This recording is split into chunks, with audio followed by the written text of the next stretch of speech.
Perú, un país de 33 millones de habitantes, vive otra profunda crisis política. Las calles de Lima y otros departamentos se han vuelto centro de las manifestaciones contra la presidenta interina Dina Boluarte. La limpieza de calles ahora se vuelve constante, como ocurre en la emblemática Plaza de Mayo, uno de los epicentros de las protestas. Los trabajadores públicos cumplen la encomienda de limpiar las calles, pero la inconformidad ciudadana vuelve una y otra vez.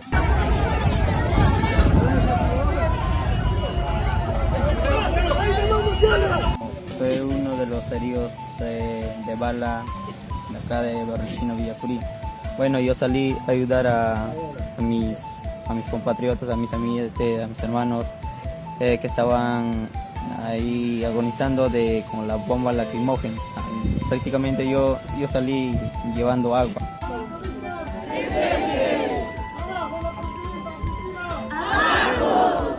Me parece que la crisis política y social que está viviendo Perú desde hace algunas semanas deja una lección muy importante a América Latina en general y a México en particular.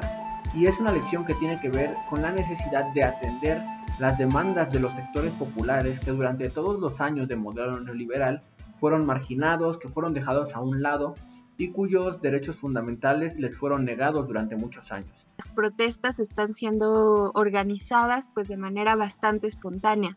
Las organizaciones, los colectivos, las agrupaciones y los gremios tienen mucha tradición de organización en ese país, principalmente pues por lo que implicó el proceso del conflicto armado interno y bueno, pues esa organización continúa hasta la fecha. Recordemos que ese conflicto ocurrió entre los 80s y los 90s.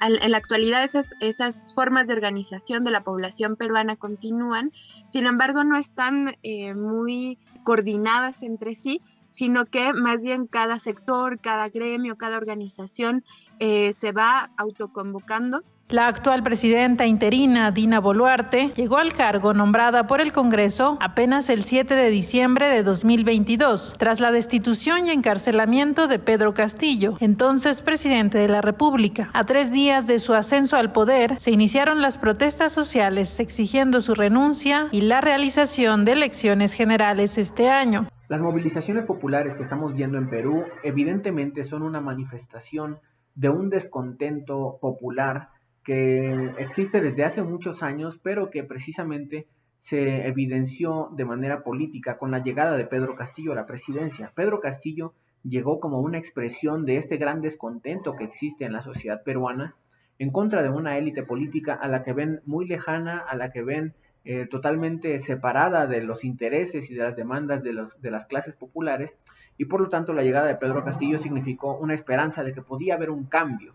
Sin embargo, una vez que Pedro Castillo sale de la presidencia y que entra Dina Boluarte y que comienza toda esta represión en contra de las manifestaciones, los manifestantes pues muestran todavía un mayor descontento con esta situación. Entre las protestas destacan las ocurridas en varias zonas rurales del sur del país, que tienen una larga historia de abandono por parte de los gobiernos de la oligarquía peruana, que ha provocado una profunda desigualdad económica y por lo tanto un enorme descontento de los habitantes de diversos sectores. Sobre todo el componente efectivamente es campesino e indígena de las movilizaciones. Recordemos que en Perú hay una gran cantidad de población quechua hablante. También hay de otro tipo de grupos, como por ejemplo los ashánicas en la zona de la selva, y están también algunos grupos aymaras, aunque bueno, principalmente son quechuas. La mayor parte de esta población se dedica a las labores, digamos, de la tierra. Como Perú, digamos, tuvo un desarrollo capitalista bastante importante en las últimas décadas, muchos de estos trabajadores de la tierra pues son trabajadores, no son tal cual campesinos, aunque también claro que los hay, ¿no? También están sectores de comerciantes bastante movilizados. A través de caravanas de vehículos, la población del interior del país busca participar en las protestas. A su paso, fuertes despliegues policíacos los han detenido, como ocurrió en la ciudad de Pisco, departamento de Ica. Analistas señalan que uno de los aspectos más graves es la deslegitimación de las protestas. De grupos campesinos, indígenas, mujeres, estudiantes que han salido a las calles y que han manifestado la necesidad de un cambio. Muchas son manifestaciones pacíficas, Sin embargo, se ha instalado en la prensa peruana este discurso oficial de que todas las manifestaciones son terroristas, que están empleando armas de fuego en contra de la policía, en contra de algunas sedes del poder estatal, lo cual pues no tiene otro objetivo más que criminalizar la protesta, y es una protesta que está impulsada por motivos perfectamente legítimos, que es el descontento con lo que existe actualmente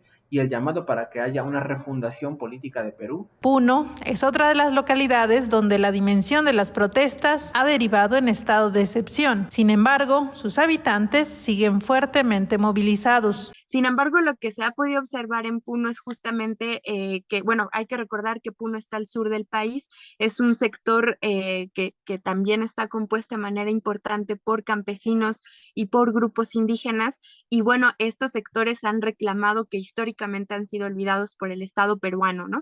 Incluso esa fue una de las cosas que se plantearon al inicio del conflicto armado interno en los 80s, que justamente pues Perú tiene un problema grave de centralización que ha hecho que las regiones estén prácticamente ignoradas por el Estado. En Cusco, al sureste del país, centrales de autobuses han estado paralizadas por la magnitud de las protestas. En un tiempo normal, acá en el terminal hablamos de entre 4.000 a 5.000 pasajeros que a diario se mueven acá en el terminal terrestre. Ahora, prácticamente producto de esta convulsión social del paro que se ha venido dando, estamos con una fluidez a un 5%, 10%. Conforme pasa el tiempo, el nivel de criminalización de la protesta pública sigue escalando, aunque forma parte de la herencia política de las élites en ese país. Perú tienen un término que le llaman terruqueo, que es que significa que cuando el gobierno identifica a un sector, a una persona o lo que sea que no es afín a las posiciones políticas del gobierno en turno,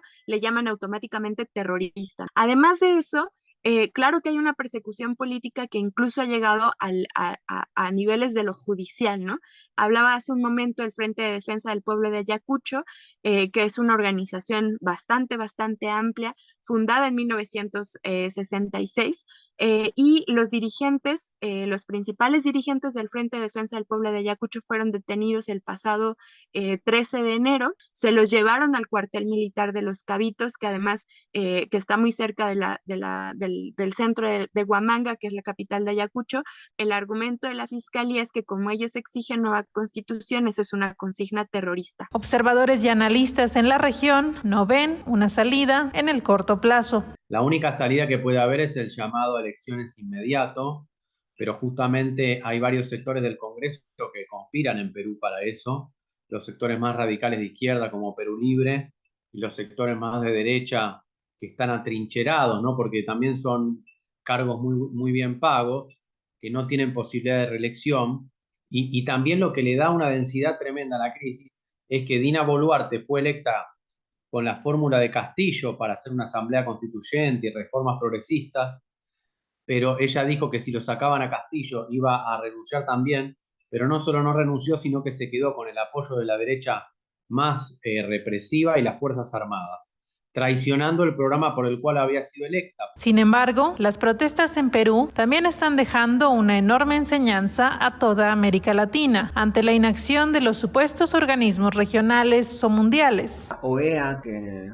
en otros momentos ha salido rápidamente a la palestra y que se ha posicionado en contra de gobiernos que son acusados de cometer un uso de la fuerza desmedido contra su propia población. Ahora vemos a una OEA muy silenciosa, una OEA que realmente no se está manifestando con toda la fuerza con lo que tendría que hacerlo en contra del gobierno de Dina Boluarte.